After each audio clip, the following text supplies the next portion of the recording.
For the first time in its company's history, the UFC travels to Azerbaijan and it holds an event, I believe, in their capital of Baku, and they bring together a solid card all around, which is headlined by a high-stakes light heavyweight matchup between Jamal Hill and former title challenger Khalil Rountree Jr.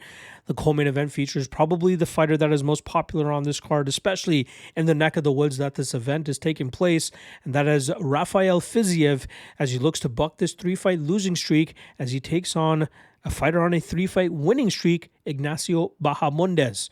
We also have Nazim Sadykhov and Muhammad Naimov representing the flag, not to mention the UFC debut of Tofik Musayev as he takes on Miktaibek Orolbai. So fun card all around, in my opinion. 12 fights on this card, but a reminder that this is the quick picks version of the UFC Baku breakdown. I'll obviously be glossing over a lot of these fights, 20 to 30 seconds on each fight, and I'll be leaving out some details as to why I'm leaning a certain way for a lot of these fights.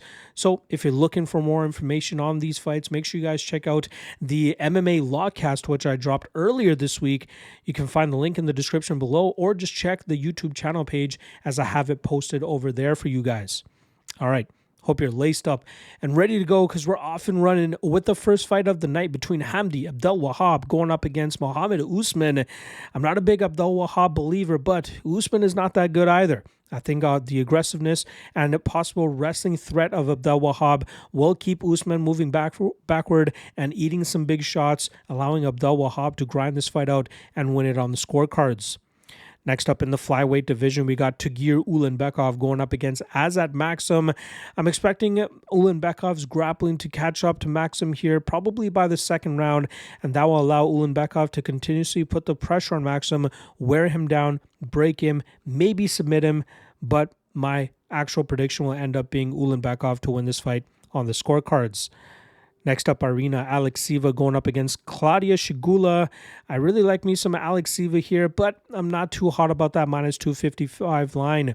I think her physicality will allow her to put Sygula into bad positions, and I think that would actually lead to Alekseeva finding a ground and pound position here. The under 2.5 at plus money is very intriguing, but in terms of an actual prediction, I'm going to go Alekseeva and Alekseeva inside the distance. Next up, Daria Zheleznyakova going up against Melissa Mullins.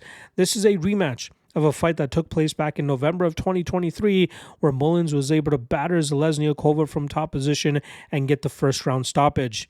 I don't see this fight going any different, and I'm looking for Mullins to get that TKO once again, probably within 2 rounds. Next up, we got Ismail Naurdiev going up against Junyoung Park.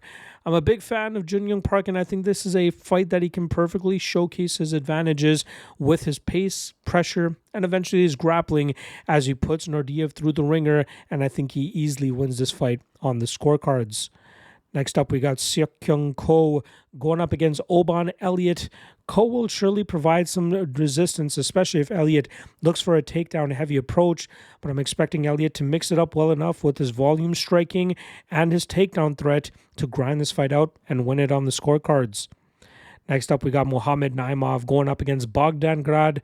I never understand the big love on Naimov outside of the power punching that he brings to the table, but if he can't get Grad out of there early, I'm expecting Grad to push a pace and pressure that Naimov will not be able to keep up with. That will eventually lead to Grad getting a submission in the second or third round. Next up, we got Nazim Sadykhov going up against Nicholas Motta. Another fight where I'm very surprised at Sadykhov being such a big favorite. Sure, he has the knockout power to potentially cause Motta some problems, but I think Motta has really rounded out his game well enough to be effective and eat some big shots so that he can go out there and put together a better body of work.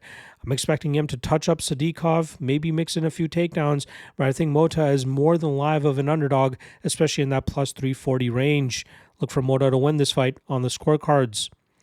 Next up, the UFC debut of Tofik Musayev as he takes on the very tough Miktaibek Orolbai.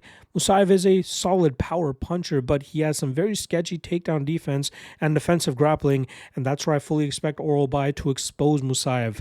Look for Orolbai to eat a few big shots, but push through it, land takedowns, maybe wrap up a submission, but I ultimately think Orolbai grinds this fight out and wins it on the scorecards. Next up, we got Curtis Blaydes going up against Rizvan Kuniev. These guys were originally scheduled to meet back in March, but an illness on fight day pulled Blaydes out of the matchup, and it was a minus 340 favorite that night. This time around, he finds himself closer to that minus 260 range, and I think that's a gift of a line, as I think his wrestling will thwart that of the Russians, and I think he'll be able to find a position to land some big shots, definitely out-damaging Kuniev, maybe getting a ground and pound finish, but my official prediction will be Blaydes by decision. Co-main event time now, where we got Rafael Fiziev going up against Ignacio Bahamondes. Very surprised that Bahamondes finds himself as the slight favorite here, because this is a spot where Fiziev was maybe able to handpick his opponent so that he can perform in front of his hometown crowd.